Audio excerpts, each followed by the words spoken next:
internet brings comic fans around the world into one comic community.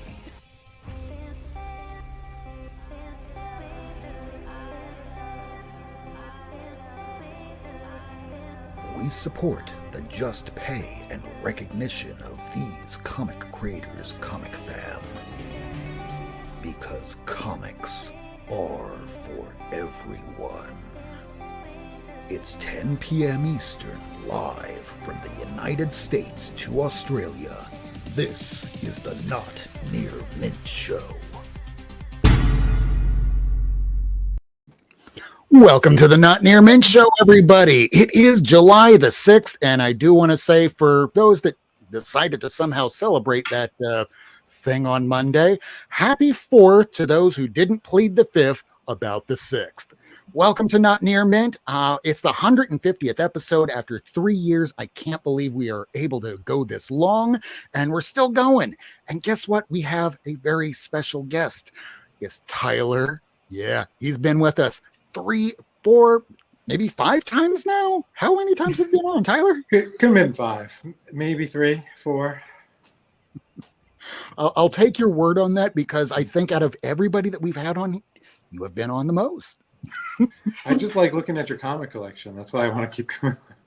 Yeah. So for the first time ever on this show, we're dropping a little poll here, and the poll to the audience, which we'll answer at the very end of the show. Go ahead and vote. The question of the night is for episode 150, the wall of comic books behind me. If you wind up clicking into a deposition or a hearing and you see all this stuff, is this professional or is it not professional at all? And you want to report me? Go ahead and vote. We have the straw poll right here. So otherwise, we want to talk about this book. It's called MEZO. It's out from a Wave Blue World. And so this is volume 2, if I'm not mistaken. Yes. Yeah, so, volume 1 came out just before the pandemic. So I feel like we, that was a little quieter. So we're trying to get the attention back up for volume 2. Like, here we are. Well, the volume 1 is out right now. People can go and purchase that. The 3rd issue was released back in May. So the newest issue, the 4th issue, I believe, just got released today, wasn't it? 3rd issue came out today. So yeah, we're in volume 2. So volume 1 came out in January 2020, and then this May we launched volume 2 with a number 1 issue. And then last month was number 2, and just today, number 3 came out. Nice. So we have with us the writer along with the artist and the colorist.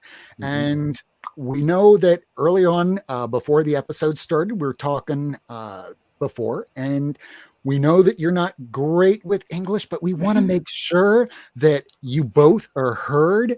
So as an artist putting together a book that's basically Aztec culture, where did you get the research involved to put this together? And we'll throw this over to the artist, Val. Hi, thank you for having me. Well, the book, when I started working it, was created by Tyler and Josh. So I had to follow Josh's designs, but also I had movies like the Apocalypto, right? That has something about that, but it's a fantasy comic book, so it's not very based on real cultures, but more like a general visualization of all the Mesoamerican cultures. Yeah, like I'm going to go ahead and do a share screen of some of the production art that we had here and just talk about how you put this together. Now let's go ahead and share that screen. Here we are. This is towards the end of the 1st issue. So during this, all right, here's the back few pages. Now it shows the pencils, the inks, the colors. When you receive the pages as they're written, how do you put together this page to get it to look the way it does between you and let me just make sure here, Gab. Yeah, when I received the script, I sent some thumbnails to Tyler and him and our editor, check if we need some changes. And as soon as I have the response, I go to the inks. In this page was made on traditional inks, but the last two issues were all digital on Procreate. Oh, so you did. So you initially started with India Inks doing it Yes. full on first issue. Second issue, you go, wait a second. Frank quietly can do all this on the computer. Why don't I? Was Yeah. that easier for you? It's actually, I feel like it's faster for me, because I can go straight from the thumbnails to inks, sort of, with quick sketches. I sort of jump the phase of the pencils.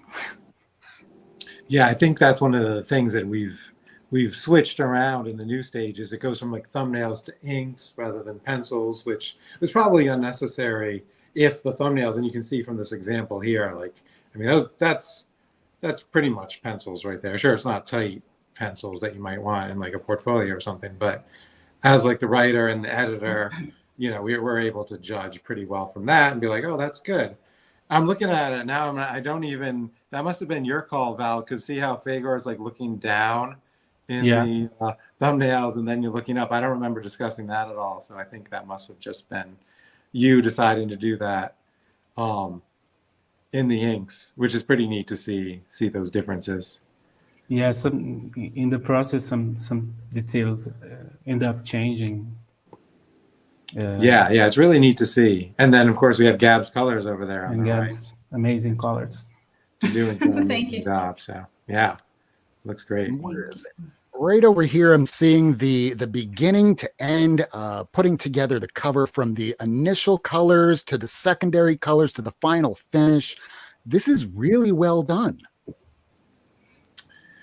Yeah, we like to show some behind the scenes stuff in our issues. And that's been one of the fun things to do about doing individual issues. As an independent, it can be tough to do those issues. And we thought about just going to trades, but it does allow for some back matter, get to see cover process, sketches. I think there's even some sketches in the back of that issue too, from that Val did for the characters, neat things like that, which make it worth picking up the individual issues. And going back to sharing the screen here, this is something else that I've been noticing. We talked about this just before the show started. In the first couple pages, when you go to open up the book, for those that just want to know, because I know Ace is one of those that kind of likes getting all the covers if they can. Mm-hmm. And in the very first page here, when you scroll this in, I don't know if it's showing the screen. There it is, showing the screen. All right, so down here at the bottom, you get to see how much the print run is between all the different colors from the Virgin variant. And for those that do want to be the types that are collectors, they don't have to start calling up Comic Con, hey, what's the print run on this? Or as we were talking earlier, hey, Robert Kirkman, your first issue of Walking Dead, how many copies were there? How many times am I going to have to answer this? Well, now you can just flip onto the first page and go, oh, I don't have to bother Tyler. You can get on with your day. Not that they couldn't drop me a line if they wanted to, but yeah, I mean, like I was saying to you before, it's like I really wanted to do those two different covers, the two main ones. You have Val's cover, which is from the interior art, and then we got Terry Blast. Sorry, where's my camera?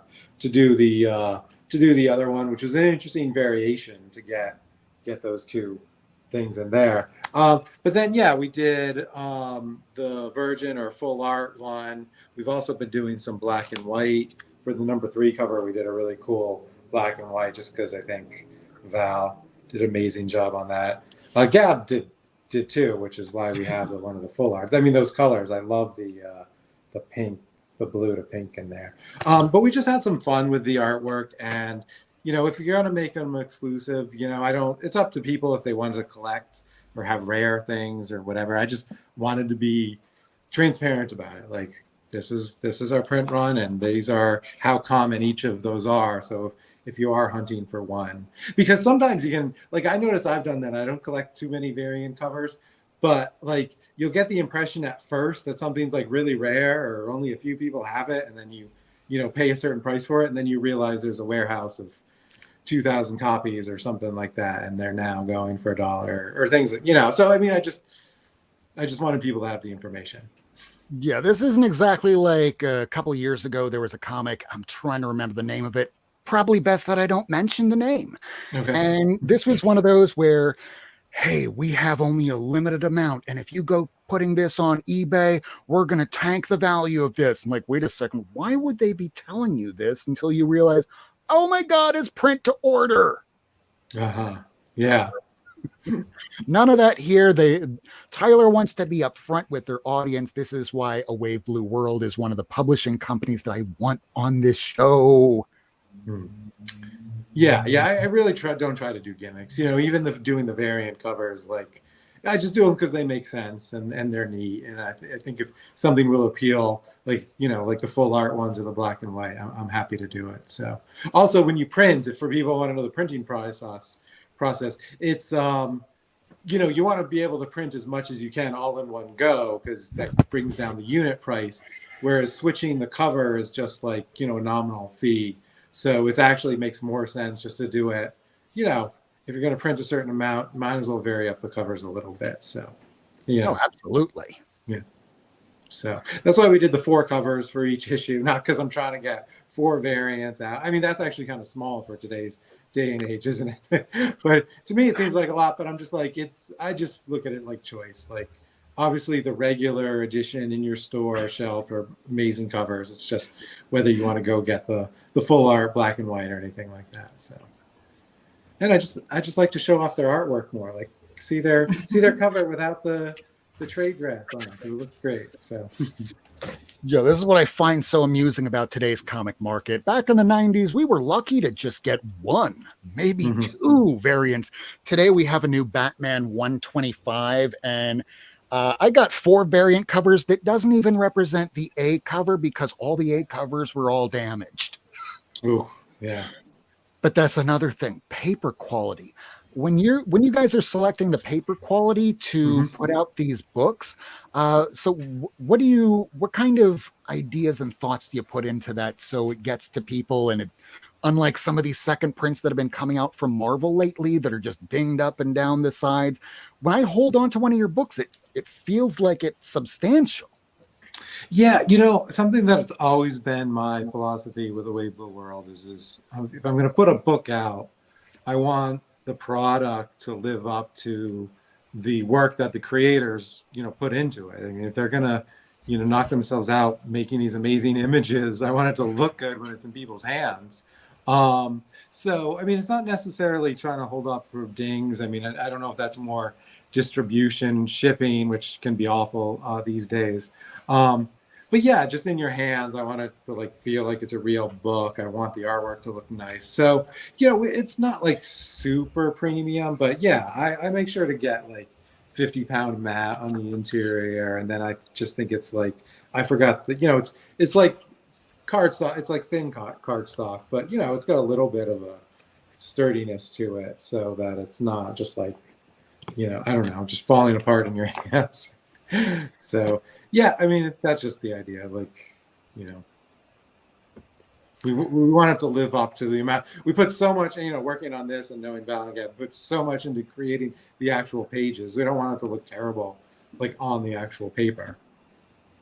That was the one thing that was putting me off buying some of these second prints that were coming out from Marvel, because it's not like I don't want to not spend money, but when I'm at a comic shop, I'm going, okay, I have this huge stack here. What can I put back? Oh, the one that didn't this come out today? Why does it look like a 6.0? Why does it look like it came out from the 1970s? Yeah, some of them can just be really thin too. I mean, I've there's been some really like nice like books that have come out, and I just see the quality of even like the trade paperback. The paper is so thin. I'm like, do I need to hold out for like a premium hardcover or something just to get it on nice paper. So, yeah. And I also find with the paper shortage these days, like it's not paper is so tough in general that it's actually, I think, the cheaper paper that's been harder to get through because the margins aren't as big. They don't even want to ship it out. So, if all paper is going up, the nicer one is actually going up less percentage wise. So that's just a little insider for you. Because I remember I saw like the new quotes. They give you the new quotes. I'm like, well, geez, let me look. What's the cheaper paper like? And then it's not even that much cheaper. That's gone up, even more exponentially because they're just like it's the supply chain and everything. So even to ship cheap paper is still expensive and hard. So. Yeah, I'm pretty sure that's the whole reason why whenever I'm picking up the DC books, generally I'll go for the B cover. Even if the A cover might look better, the B cover is just more substantial. I don't have to think about that. And we've just spent 5 minutes just on paper quality. I told you I could just fill up airtime. Whatever you want to talk about, production, printing, creative work, I'm happy. Well, I want to find out some of the other books that Gab and Val and you, Tyler, that are working on right now through A Wave Blue World. I want to make sure that Gab, where are you in right now? Are you inside the United States or are you from outside? No, I'm in Peru. I'm from Peru. So what time is it now? 9:20. Oh, that's not bad at all, Val. No. It's 11:20 here. Val's the late one. I didn't realize Yeah. Brazil is even ahead of East Coast time. Yeah. Yeah. I think East Coast, Atlantic? West Coast is 2 hours difference, I guess. In East Coast is 1 hour, something like that. Well, Yeah, we have like you're 3 or 4 time zones. I'm just glad I'm not a scheduler for anybody that's a CEO because I would definitely be fired and they would be going bankrupt. Yeah, they can be confusing. So, but yeah, they've been doing some great. I mean, Val and I've just been working on MEZO. We're actually into volume 3 right now, so I'm keeping him busy with there. I'm sure he'd love to try at least a couple other projects here or there, but me with keep doing the MEZO now. I mean, he's done so. You did a short story recently in an anthology. Yeah, I did one short story for Kickstarter, and before that I did Deep Roots with Dan Waters. Yeah, he did Deep Roots for Vault, right? Yes. Vault. That's where I saw his work and picked him for the series. I love Deep Roots so much. Thank you. It was one of the first Vault series I ever read and made me love it. Yeah.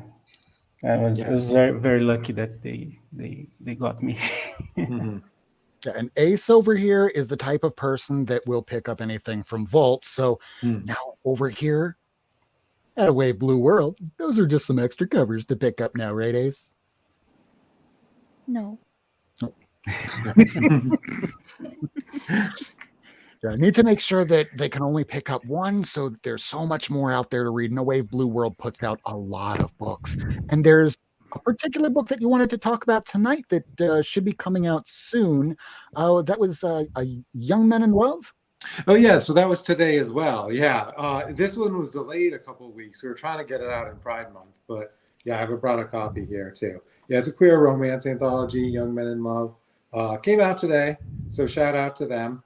A lot of great people in this. It was a really good book, and so yeah, it shared the release with MEZO 3 because of the delay. But yeah, really neat book.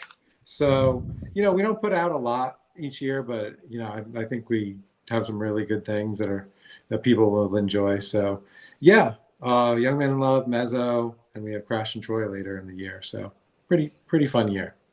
And Papa Comics here has a good question, and I know Michael is just itching to ask one because he keeps going. One more. No. Papa asks, how is it working with creative teams of people from other countries and in different time zones?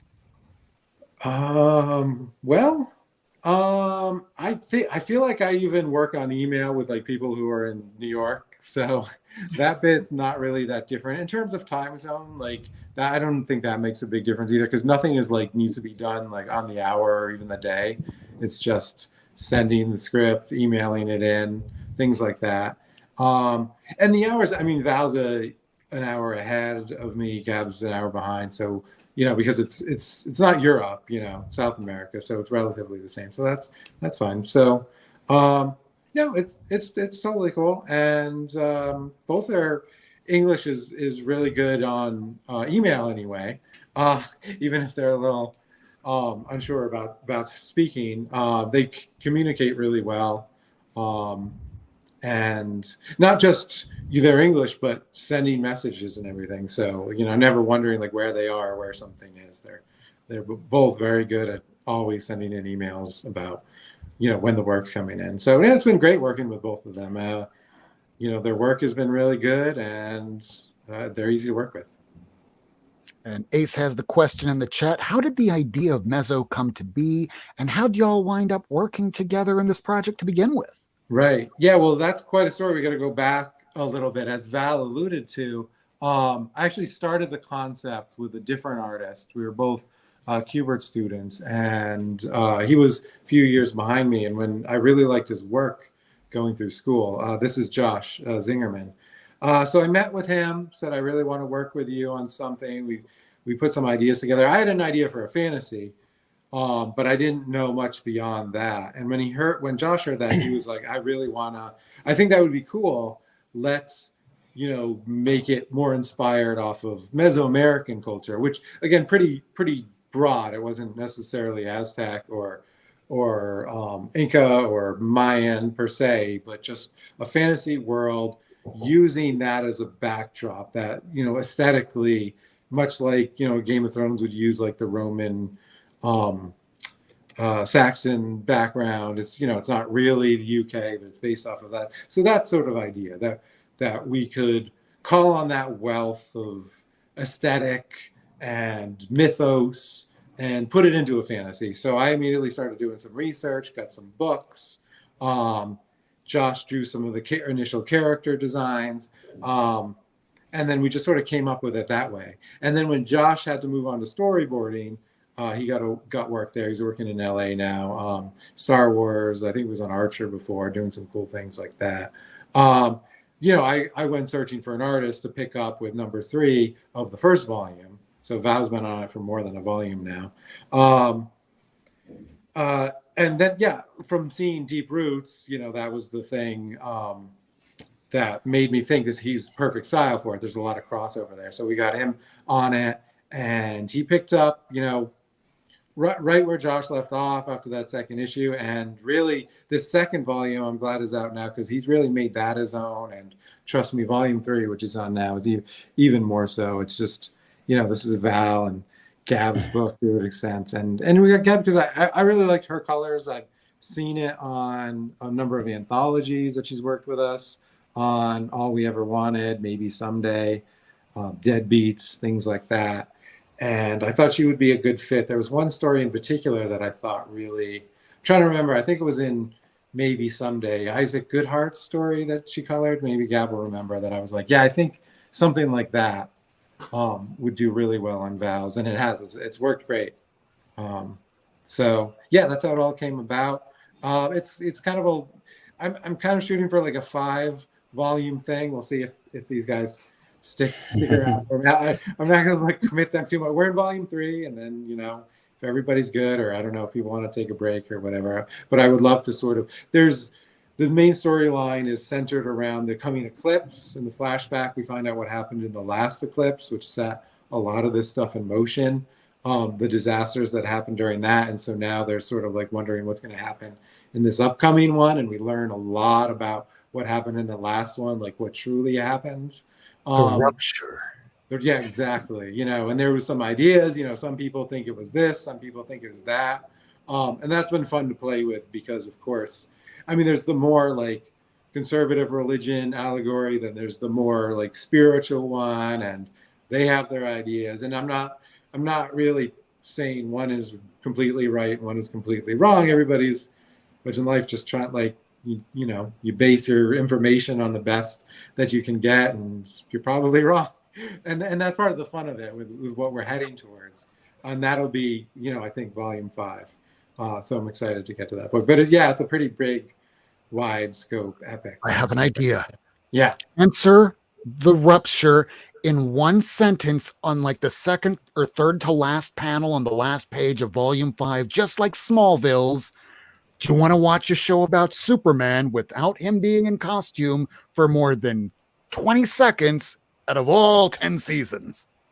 Or even better, Walking Dead, they never answered how the zombie apocalypse happened, because when you're involved with the zombie apocalypse, you're a little too busy having to deal with this shit to go, how did this happen? Too late. We have to survive. Keep going.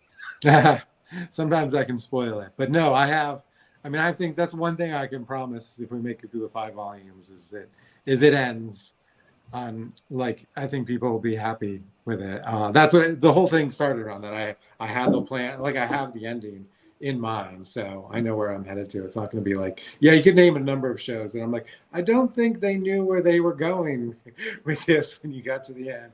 Like so that Bleach, Naruto, and all this other anime where you're like, hey, this looks like it's really fun. After about maybe 150 episodes, you go, there's no ending. Let's just keep it going until the money runs out.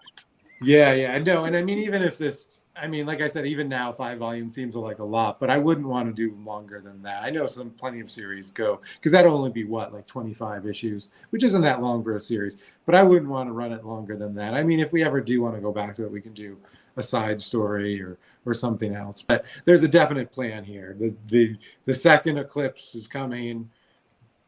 I don't know, can I swear, but things go down. Shit will go down for sure. So it'll be fun. So guys, get ready. Michael, I know that you're itching back there. Did you have a question? Because I knew that you had a finger up at one point. I always have my finger up. Can you hear me okay? Yeah. Yeah, okay. So Tyler, I'm always fascinated by like the writing process. Do you find that you have so many ideas and you have to pick from them? Or do you find you're struggling to find an idea? Or is it more just I have a lot of ideas, but what's practical and which one's going to work in the format? Yeah, I think probably that last one the most. I have plenty of ideas. I've had projects I've really wanted to work on for 15 years now, things that I thought of, in art school. And I'm always like, oh, well, I'm going to work on these 2 or 3 next. But then I think of something before that and I'm like, oh, well, this one's probably, I should work on this one. And so constantly juggling those things. And then like if I had the time, I would be writing 7 different things right now, because that's like, oh, I've got all these projects that I want to do, and I'm like literally like have to make myself stop and be like, listen, you're not even getting this, this one done, and like you don't want to put yourself into a situation where you're just like knocking at plates and just getting them out the door or whatever. It's like, so I try to breathe a little bit, give myself the time. Life is busy with everything going on enough as it is. So yeah, I'm trying to focus on writing MEZO right now. After volume 3, I've got this volume 2 of The Orphan King to get back to, which is my YA. So that's the other thing. When you do like multi-volume things, you can't keep adding things to that plate. You're like, I got to see this through. So yeah, I'm never one that's short on what I want to write next. It's more about finding the time and getting through it. Sometimes having a bit of focus helps, because otherwise you could become like Star Wars: The Clone Wars, where they introduce Asajj Ventress, possibly one of the greatest characters out of the entire series, and then the writers just go, hey, this is a cool character. Wait, who is she again? Oh, forget about her. Wait, what? That way you get focused. And can I ask Val and Gab, if not to put you on the spot, do you remember your first comic books? I remember mine, and I'm just wondering if other people remember their very first comic book when they were exposed to it. Val, do you remember your first comic? No? First comic, I don't know, maybe something from Disney, I guess. But what really hooked me was in the 90s when the X-Men series started being published here in Brazil, the Jim Lee phase. Chris Claremont, Jim Lee. You love X-Men. Yeah. Oh, what was that? Hopefully nobody else is in the room to make them go, what the hell are you doing over there? No problem. My wife is watching on YouTube. We're PG, we promise, except for the F-bombs. Yeah. And Gab, do you remember your first comic book or no? Is that too going? Yeah, it was Spider-Man. The X-Men 90s TV series. It was my, yeah. So Spider-Man and X-Men. Wow, I think we're ready to maybe do a little comic therapy in a minute. But here's a couple other questions that I want to throw to Gab and Val. Who are your influences? Gab, the color work that you put into your work, into these books, kind of reminds me of a little bit of Jenny Friesen here. How did you learn to do what you did? And who are your influences? And I'll shoot that same question to Val in just a moment. Yeah, I really like Jenny's covers because I really like to draw portraits too. About colors, I really like Matt Wilson. Matt Wilson. Oh my God, I'm blank. But actually, I really like to do like really colorful scenes. Like I really like colorful skies. And for MEZO, I really like that it's all fantasy, so I can just do my thing. Yeah, and I also like to put textures on the pages. Yeah. Nice. Val, throwing it over to you. Who were your inspirations and how does it affect your art today? Oh, first thing that comes into mind is like Mike Mignola, Moebius, and I'm very influenced by the 90s, all the 90s comics, all that exaggeration that happened in their area. But, you know, there's many others that these are the first that come to mind. You know, Mike Mignola, Todd McFarlane. Hey, we love 90s comics around here. That's why we have so many of the damn things just lying around here. I just had this stack right over here. So I don't know if y'all wind up getting comics from week to week or month to month, because I know if you're not inside the United States, it gets a little bit difficult. But you're more than welcome to join us for doing comic book therapy, where we're going to show what came out over the course of the week. But we want to make sure that people know where to find you. So we'll start out with Tyler and we'll throw it around to the rest of you. Where can people find you from social media? Any appearances that you're making? Tyler first. Yeah, well, I mean, if you want to follow Wave Blue World, that's on Twitter, Facebook, Instagram, just under Wave Blue World. And then I'm Tyler Chin Tanner, Facebook, Twitter, and Instagram as well. And then the website is awbw.com. I think it's down right now as we checked. But if for anybody not watching this evening live, awbw.com is a good way to see all of our titles and pick something up if you want. All right. So Val, where can people find you? On Twitter, I'm oh, the hell. People like you. On Twitter, I'm underscore Val underscore Rodrigues, and Instagram, I am underscore Val Rodrigues. All right. And at the end of the show, I will make sure to get everybody's social media in there. I wish I would have gotten that before the show started.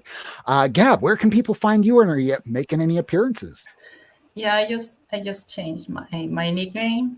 It's Gab Contreras R on Twitter, Instagram, Facebook too. Perfect. Well, I feel like a bit of a schmuck for not doing that, but you were literally too stupid to insult. Yeah. So, are y'all ready to show some comics? You're more than welcome to hang out if you don't have comics, but if you do, we want to see them. Tyler, Gab, Val, Yeah, I mean, I'll stick around. I picked up some things. I don't know if they're actual new this week, but they're fairly recent. Hey, you just saw those Avengers there. I just got them today. Doesn't necessarily mean they came out yesterday or Good. today. If you bought them, they're new to you. Exactly. Just like ABC television from the 1990s, where we heard that so many times, we're like, stop. But now I'm kind of okay hearing it again. Thanks, Michael. So, are you ready for some comic book therapy? Sure. Yeah. Did you guys want to stick around? Or Gab and Val? Yeah. It's up to you. Stick around. Yeah. All right. Let's do it. Let's talk comics. Comic therapy. So, what exactly is the problem? Tell Dr. Worst. It's Swole Black Cat. I see her in my dreams. It is okay. Swole Black Cat cannot hurt you. Well, what if I want her to hurt me? What? What? Always love doing that. Oh, Michael, did I scare you? So, Michael, it's been a little while since you've been on the show. Did you get anything in the last week? I did. So I'll go through it. None of mine are new, but they're new to me. New to you. I'll start off with my favorite rich guy. Little digest. I always look for these in bookstores. Whenever I go into bookstores, I try and find these little digests. They're really hard. Archie are a dime a dozen. Richie Rich, like nobody seems to have them, so they're very hard to find. I like this one. You know, when you're rich, your eye charts, you know, a lot of money. That's what Richie Rich is all about.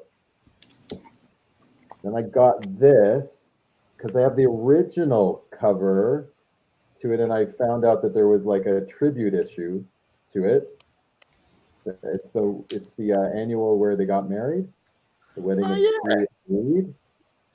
And so I wanted to get the tribute cover because I thought they'd look nice together on my wall.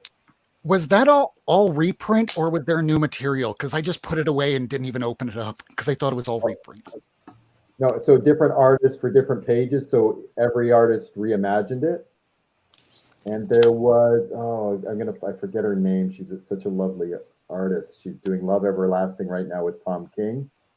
And so she actually did a video on the page she did and how she reimagined Kirby. But so different artists got different pages and they talked about how they reimagined it. But she did a special video on her page. And so that actually inspired me to go get it because I didn't even know it existed before she did the video on it. This one's for Kirk. He got me into Scotty Young covers. This is Scotty Young. This one's a much better one, I think. Or Ghost Rider. What if Ghost Rider was a Scotty Young baby? That's the question that was asked and answered. I'll go through these quick. I never got, like, I read it online once, the 12 by Joe Straczynski, but it never actually got the actual issue. So I found it on eBay, so I won't do them all. There's 12 issues. They're perfect. That's actually, I think this is the best cover. It's probably the best cover. I remember when this came out, and I think it was either the last issue or the last two just either never came out or it took 4 or 5 years. It took so long. So yeah, they did. Especially, I collect a lot of things in trades. So the first 6 issues came out of the trades, and they never completed it. But finally, eventually, they did. It actually, it turned out to be a pretty good story in the end. Joe Straczynski, I find he just abandons projects left and right. But when he commits to it and sees something through, it's a well thought out story, well articulated characters. This one I got, Tom King inspired me to get. I think he was showing after George Perez's untimely death, horrible death. What a lovely man. He did this cover, and I never even knew this cover existed. I have a lot of George Perez art, but I didn't know about this. And he said, this is my favorite cover. And so that inspired me to go find it and get it. But I think, yeah, it's a nice representation of his art. And then I got so lucky about this. This, if you guys know the history of this, the JLA Avengers went out of print. They're happy about that. That's a good get. Yeah, so Mine? here I'm living. You guys don't know where I live. I live way up in northern Ontario with a small little comic shop that never seems to get anything in. On a whim, I just said, "Hey, is there a possibility you can get this?" They said, "We'll look for it." Didn't hear back from them for a month. I saw it was sold out everywhere. Nobody could get a copy, so I thought, "There's no way they get it." Like a month, 2 months after it comes out, they said, "Oh yeah, we got an issue, cover price. Here you go." And I was like, "What?" Yeah, it was something on eBay, what, for $200 by that time. So yeah, I was shocked. 700. I was very happy. It's my bunny fetish, I guess. I went to one of my favorites. We don't have Ollie's up in Canada. Ollie's, for people who don't know, is like the state bargain basement. But there is a place in Toronto that has pretty good graphic novel prices. DMV. Give a shout out to it on Edward Street in Toronto. And I was just down in Toronto. This is, I don't usually get the super big things. So you guys were talking about the super big thing. Okay. So this is my favorite run. I love Jim Starlin. I love Dreadstar. I love his Captain Marvel. I'm probably forgetting one. I don't love his later stuff as much. I think it went down, but this was actually my first love of Jim Starlin. I loved the completeness. So I went a little crazy and got the gallery edition of it. Looks so beautiful. His art looks so beautiful enlarged like that. So I'm really excited I got it. I got it in small format, but now I've got it in big. And this is, Now you can see your first appearance of Gamora in oversized print. Yeah, and Pip. And Magus. And yeah, so yeah, it's the beginning of Thanos, not the very first Thanos. I was in Captain Marvel, but continuing of Thanos. So this is probably a banger. I don't usually do auctions, but this was on a special website. And I love Richie Rich, but the other rich person I love is Uncle Scrooge. And I don't usually spend this much money on books, but I put in a bid and it was a low bid and it got through. And so I was really excited to get it. So it's his first cover appearance of Uncle Scrooge, not the first appearance, but the first cover appearance. So I know Rob hates slabs, but yeah, so it's my one. I've only got like 3 slabs, but I had to get this one, and yeah, it's going to go in my collection. So Michael, I'm kind of sorry, but luckily there's the fact that Ace is no longer in the chat at the moment. So I'm just saying that this might just be Warning, warning, warning, warning. Banger alert, banger alert. Oh, look at the little kitty. And he's playing with the tiny little chick. Wait, you're here for comic books, you dumb asshole! It puts the lotion in the basket. It puts the lotion in the basket.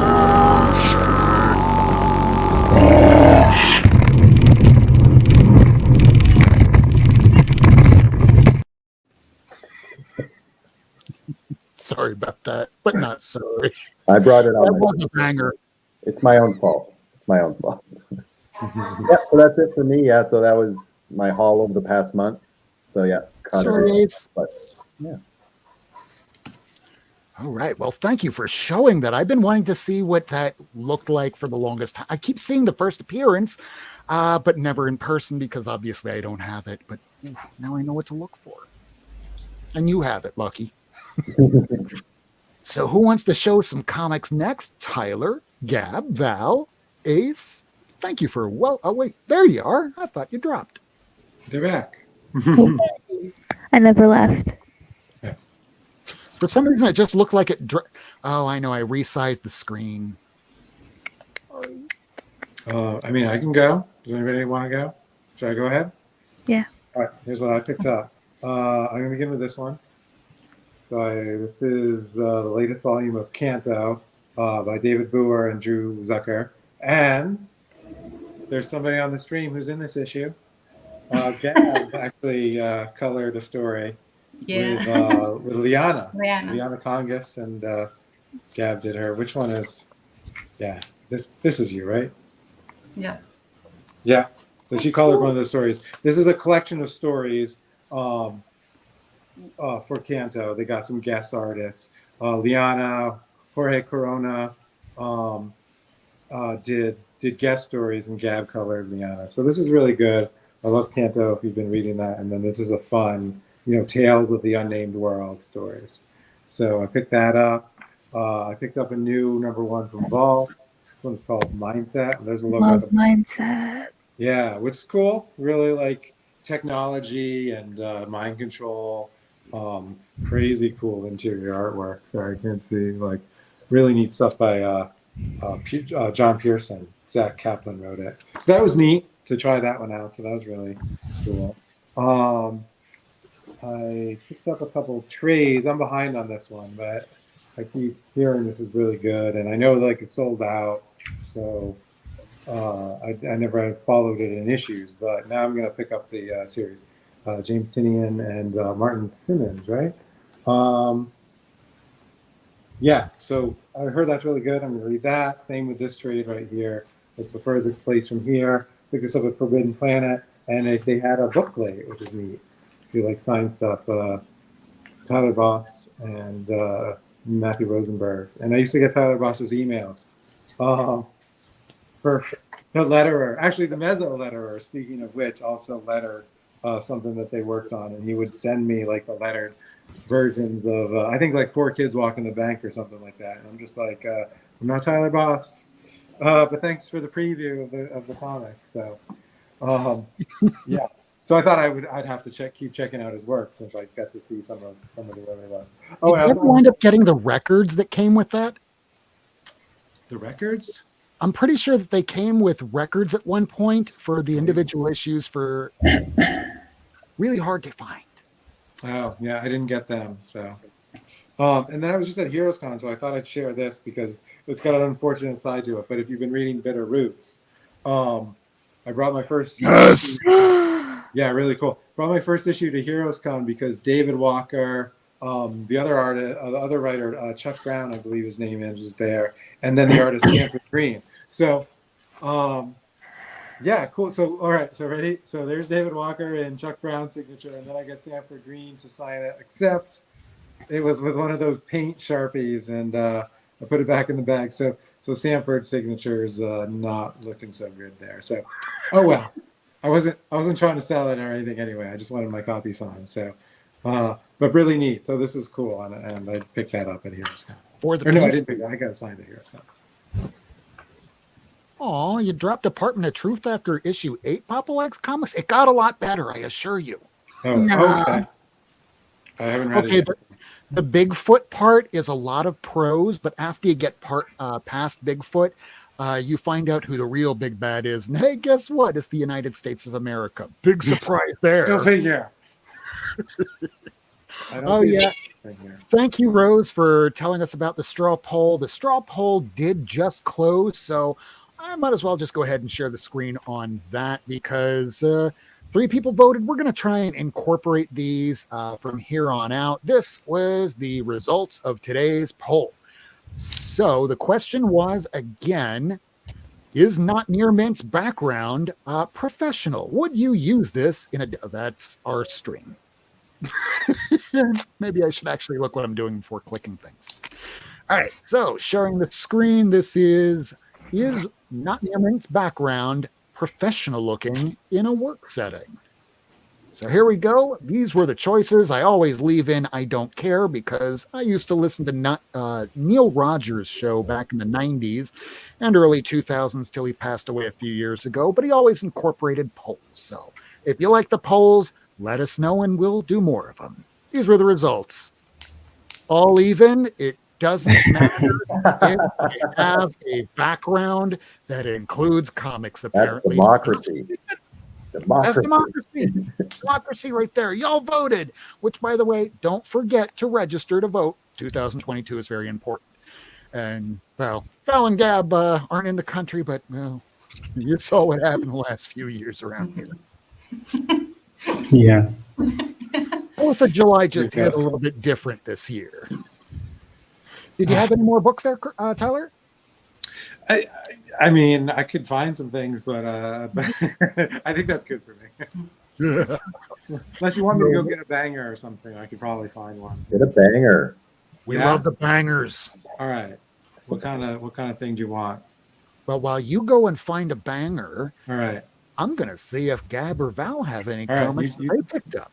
I'll see what I can find. Let's start. Gab, did you pick up any comics from last week, or do you have anything that you'd like to show from your collection? Wait. If you don't have anything, I it's think I okay. have something that. Wait. All right, you go run, and I'll throw it to Val. Val, did you pick up any comics? Do you have anything you want to show? Yes, as I live in Brazil, so it's more difficult to get the comics there. Are releases every week in the United States, and the comics get released here in Portuguese with almost a year, half a year of difference. So I get some things on Kindle and some trade paperbacks. I got Something is Killing the Children in Português. Oh, hell yeah. Alguma coisa está matando as crianças. That is nice.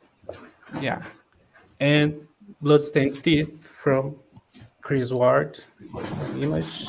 And yeah, I guess that's it. And some things that Tyler has sent me with the comps. I keep saying about that really nice paper quality, and I can tell the paper quality on that. Yeah. This is very good. Oh, and Ace just dropped in the chat. You can get Val's comic Deep Roots digitally, and right there is the Amazon code to go take a look at that. Yes. I guess that's all. I don't have it's harder for me to get those vintage and rarities that you have. You mute it. Of course, I'm muted. The cool thing about those that live outside the United States is that because of these YouTube shows like Comic Tom, they promoted just before the pandemic that in Mexico, they were printing Amazing Spider-Man. And in that country, they did not want to have Gwen Stacy die. So they contracted some artists and a writer, and they decided to go, you know what? We're going to keep Gwen Stacy alive. Better than that, we're going to marry the two sons of bitches off. So they went completely left field from what the comic was going at the time. Stan Lee wasn't around because he let Gwen Stacy die on his watch because, hey, I'm trying to go shop around these projects for movies. It was the 70s.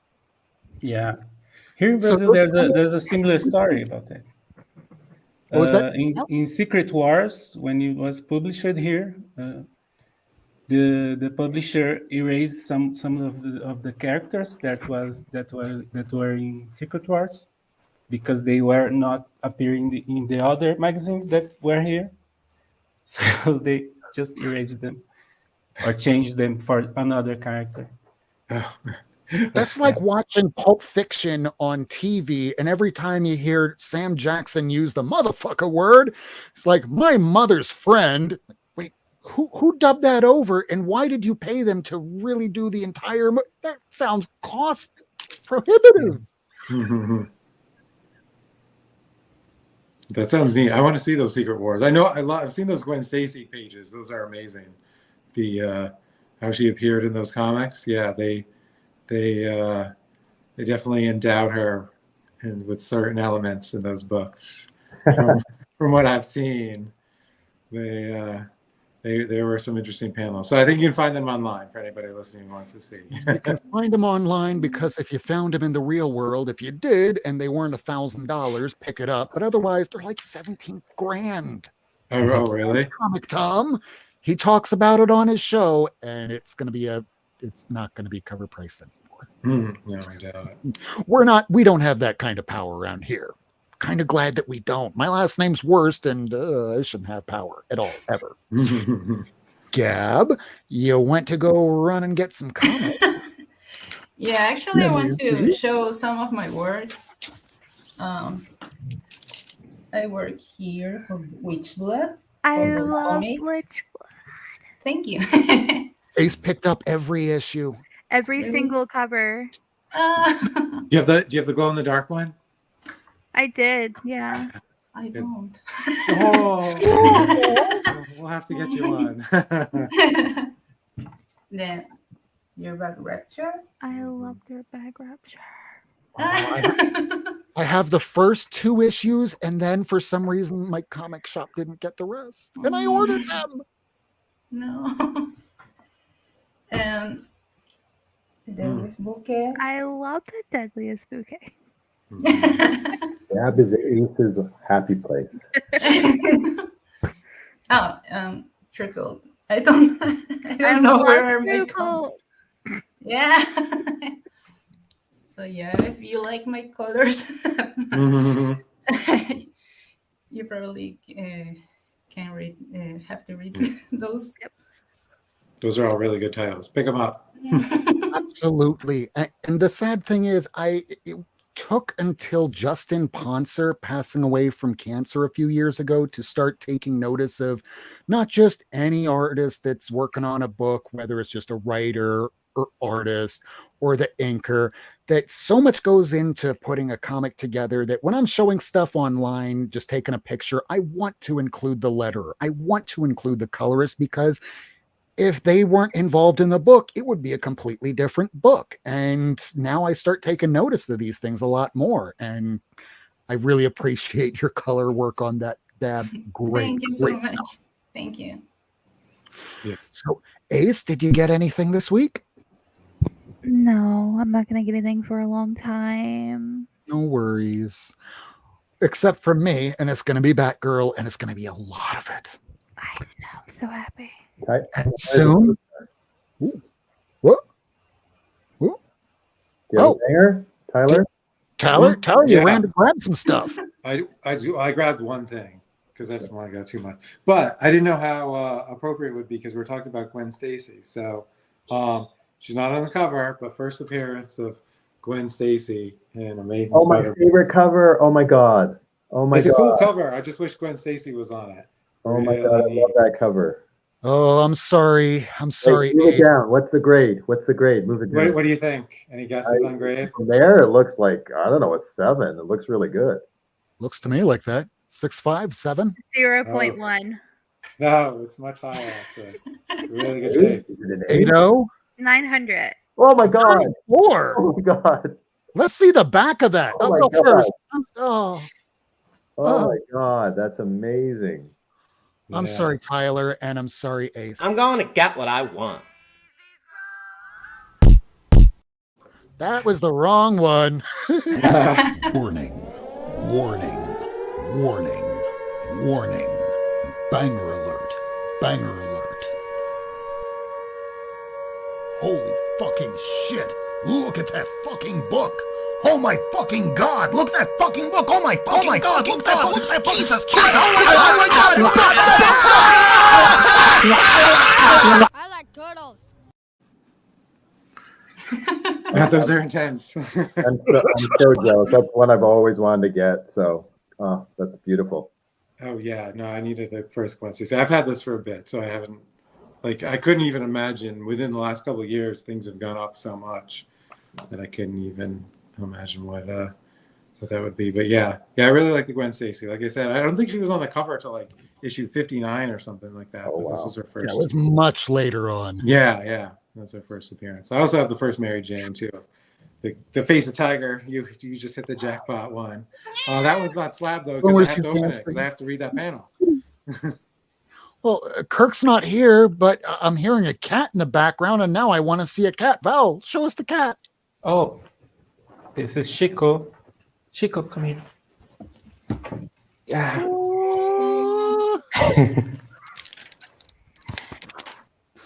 Sometimes we need to see cats around here more than comics, because if you're a comic reader and collector, I think it goes hand in hand that you need a cat as well.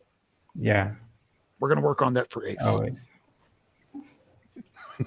Kind of makes my banger earlier kind of look like womp womp. I mean, I pulled out my best. It's like I'm not on the show that often, so it's not like I just picked that one up this week. It's It's just like a gem from my collection that I want to show off. It's an awesome gem. I don't have it. So every time people show me something on one of these shows, that just makes me go, well, let me take a look at eBay. Yeah, I can't afford that right now. So I guess I should show the books that came out this week. So I'll change the camera over here and let's see what came out over the course of this week. It was a big week, so we're about to see all the books that came out. So we're going to start here with the Independents. I didn't get a ton of stuff for the Independents because I thought other things were coming out at that time. So here we go. Let's just pick up this whole stack. This is just Independents in DC. The Marvel stack's the same size. So from AWA Upshot, we got Absolution with a cover that's very reminiscent of Blade Runner. Don't know what it's about, but I have an entire series called Absolution that came out about a decade or two ago, and I thought it might have had to do with that, but then realized, wait a second, it's not the same company. The Closet, issue number 2 from Mr. Tiny Onion. First issue was totally sold out, so if you didn't hop on it, I'm sure the second print will come out next week. Can't believe this is still going on, but it's still going on. I'm about 4 issues behind. It's Once and Future issue 27. I don't know when it's ending or if it's ending, but I like the storyline and I'm still picking it up. Prodigy, I like the first series that was put out by Mark Millar, and this is a sequel to it. And considering that they're trying to put this out on Netflix, I mean, considering Netflix has been having some issues lately with finances and people dropping the service, but Prodigy was a really fun series, and he stuck the landing on that, which is something Mark Millar doesn't always do. I'll cite Kick-Ass on that one. Next up, Saga, because you have to be reading Saga if you are a comic book fan. This is a series that went dormant for 3 years, came back, and it didn't skip a beat. It is fantastic. Brand new series from Image came out today by Liam Sharp. He was the artist on Green Lantern with Grant Morrison. And don't forget, when you're referencing Grant Morrison, it's they, not he. Next up, we got Twig from Scotty Young. I'm getting all the A covers because I know that Scotty Young is an artist and all. I kind of prefer him as a writer. Sorry, not sorry. And by the way, the last issue of Strange Academy came out today, so that might mean he's probably working on a new project. We don't know if he's coming back for Volume 2 or if there will be a Volume 2 of Strange Academy. Last issue of Batman 1989. This was the series that would have shown the direction had Tim Burton have continued on after the Catwoman debacle. But they went, it's kind of hard to sell toys to children when Catwoman is licking Batman. But it did waken some kids' sexuality a little early. Wink, wink, nod, nod. Here is Batman Beyond, issue number 4. This is another origin sort of story. This is a little bit in the future. They're killing off Bruce, but how many times are they going to kill off Bruce in the future and make it stick? I don't know. Killing Time, issue 5. Now that we have Tom King wrapped up with his Batman Catwoman series, this is his other little mini series, because this one will be 6 issues as opposed to his previous 12. No new comments yet. Thank you for not making me have to look at that. So, oh my God, Batman 125 came out today. What's important about this? Well, if you've been reading Batman the Night by Chip Zdarsky, you might have noticed, hey, wait a second, what's this preview over here? Holy shit, he's taken over Batman with issue 125. All the A covers were kind of came and destroyed at my shop, so I got most all the B, C, D, M, whatever covers. This is one of them. I'm going to try and go through these a little quick because there's 4 of them. This is the Jim Lee cover. Pretty kind of reminiscent of that first Hush storyline second print cover. It'll go nice with that. Here's the 125 by Inyuk Lee. Hey, at least Robin gets an appearance on this one. Next up, we get, I don't know who did this one. I can't really quite tell. Let me know in the chat, but it's pretty and that's why I ordered it. One of these will be going to my best friend Rufo because I'm giving him every issue of The Night by Zdarsky. Zdarsky to me is what Bendis was about a decade ago over at Marvel. Him and Jed McKay. I don't know if I'll actually be reading this, mostly because I don't have high expectations for Black Adam. I don't know why. It's a lot of the DC stuff is hit or miss. Some of it's good, like the Birds of Prey. It was independent from other things. There's Dark Crisis, another new Crisis. I don't know if we need another new Crisis. I'm not reading it until all 7 issues are out. Next up, we have DC versus Vampires number 7. After you read this, then you can read the Nightwing issue that came out about 2 weeks ago that spoils what happens in this. It's kind of helpful reading review sites to kind of let you know about the spoilers that are going to happen. So when you read it, you know what's going to happen anyway. I don't know why I do that. Flashpoint Beyond. This is, it's Jeff Johns. So I will wait till every issue is out before I read it because I am so terrible at remembering things, especially when you get the volume of stuff that I do. Final issue of the Joker came out today. I got the cover A. It was in my stack. I ordered it. I guess I forgot to delete it because the one book that I wanted from the Joker was the Brian Bolland cover. I love this cover. Not a banger, but definitely awesome because he's not holding a camera. He's holding an iPhone. Oh, we're progressing, aren't we? Next up, Nubia, Queen of the Amazons, issue number 2. This is part of the Trial of the Amazon storyline, so I will read all of the Amazon stuff at the same time, so it'll all make sense to me. Final DC book that came out today, The Poison Ivy number 2. We were talking about this artwork earlier. We love her art. So pretty. And apparently people are picking up all the B covers of Poison Ivy rather than the A. I've been seeing different shops talking about this, and it's the art with Friesen. They're going to be wanting to read that more than anything. So let's put these over here and get to Marvel. Because y'all want to know, hey, what movie is going to be made out of this stuff that's coming out of comics today? Who knows, man? I don't know. In fact, I haven't even read this current volume of Amazing Spider-Man yet. I still am 3 issues behind from the last volume. But it got better after Nick Spencer left. Love the cover on this one. This is the Hellfire Gala version of Amazing Spider-Man issue number 5. And yes, Rose Gray, Poison Ivy Pride cover. I love it. I finally, during jury duty yesterday, caught up with all of the issues of Avengers Forever, fun little series in a completely alternative universe. So good, picked up the secondary cover with the Beyonder.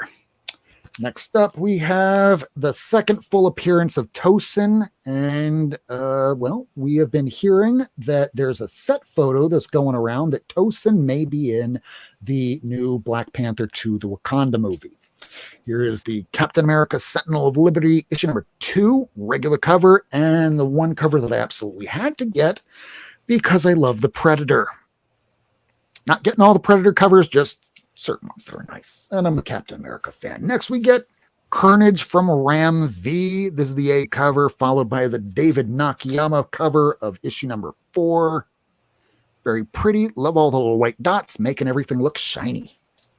Ghost Rider issue number 4, Ben Percy. I don't know if this is really going anywhere quite yet, but I'll keep with it at least till issue 6 or 7. Next up, we get Hulk issue number 7, second print. This is that Banner of War storyline. Here is Strange Academy issue number 18, final issue of this volume. There may be a second volume, who knows? Everyone wants not the A cover, they want the B cover. This is the first cover of Howie. Who's Howie? I don't freaking know. He was barely in the comic to begin with. He was a background character. Oh, but he's a new character and he's from Marvel. He might be in a movie. Guys, you gotta stop doing this. Not everyone's going to be in a movie, and not everybody is going to work in a real life setting in a real life movie. Probably not Howie. Sorry. Not sorry. Here's that Thor Banner of War second print. I've been telling you about the paper quality being ass over at Marvel. I don't know how well you can see this, but the corner here is torn by about half an inch. Brand new comic, just came out, put it in the bag, and that's when I noticed, what the shit, man? Come on, Marvel. You're a huge multi-billion-dollar corporation with Disney. I know that DeSantis doesn't like you, but you have to stop not liking us with your shitty paper. I'm not even apologizing for that. This is the Horley cover of Jane Foster, The Mighty Thor, issue number 2. This is the recreation of that Journey into the Mystery, issue number 83. Love this artwork. Next up, after a very controversial issue number 4, which was not like the worst thing I ever read, but it did make me go, dude, did you show this script around to anybody else? Literally anybody. Anybody at all. Oh, that explains a lot. So here's issue number 5. This is when they put all the characters together. I hope the writing's better. But it's kind of anthology-like, so it couldn't be worse. And no more mutants, but I keep picking them up. Legion of X, issue number 3. Sabretooth, issue number 5. And final book from Marvel today, with the exception of that back issue, Excellent. Mike Allred. I pick up on anything by Mike Allred, especially if Madman's in it. I wish Madman was in this. And the banger of the week. I'm not going to play another banger video because I only got 2 and I don't feel like wasting y'all's time. But hey, this is the second time. Well, this is the 4th time, really. But the second part of the storyline, right before they kill off Gwen Stacy, this is the fight between the Hulk and Spider-Man. Very pretty, not cheap. And that's it. Those are all the comics that came out this week. I want to thank everybody for watching the show, as I do every single week. Hey, Rob, real fast. Ahead. Sorry to jump in. So do you want a special guest to show a banger? My daughter was watching the show and she wants to show something. Absolutely. Huh? Hi, I got my first Usagi over here.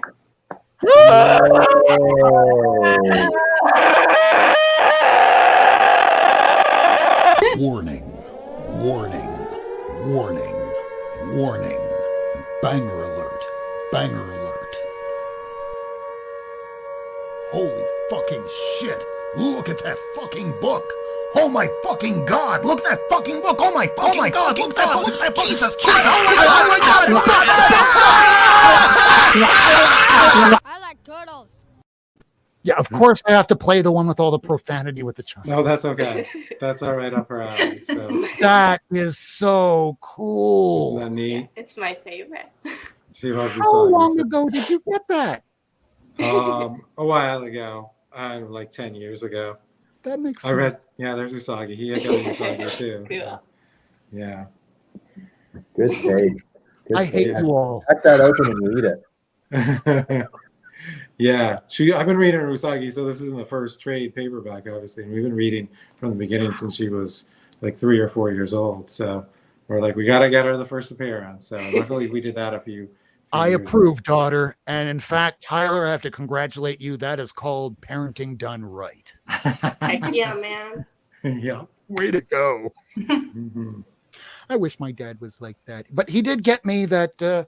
I think I have it right over here. Let me just change the camera. You keep seeing this every episode here and there. See this comic right here?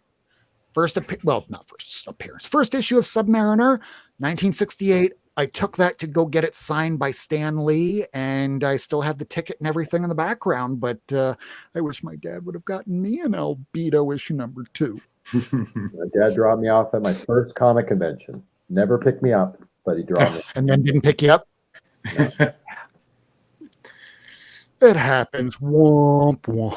And he's been raised by comics. But that's ever- supposed to. And you're going to join the military after this too. It's like, no, Dad, I'm reading comics.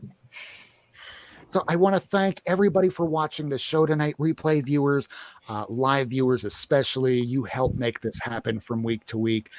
Michael, thank you so much for jumping in when Lady's feeling a little out.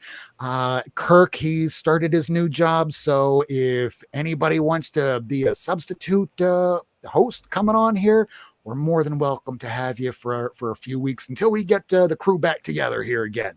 Otherwise, Val, Gab, Tyler, as always, thank you so much for coming. Tyler, anytime you have a book coming out from a Wave Blue World, we want to have you on here. Thank you so much. Well, I appreciate you having us on. Thank you. It's been fun. Thanks So for don't coming forget- on. Yeah, too. Thank you. Check out Thank you so much. Wave Blue World, awbw.com. And as soon as the website's back up, hopefully by tomorrow, you can go ahead and get those orders in. Otherwise, next episode we will be having, let's see here, it is going to be a community episode. It'll be episode 151. I can't believe it's been 150 episodes doing this. It was just me at one point until I decided to ask other people, hey, do you kind of want to talk about comics? And here's our show. So thank you all again for joining us. We're going to be back next week, same time, same day. More comics, a little bit different, and a little bit emptier of a wallet.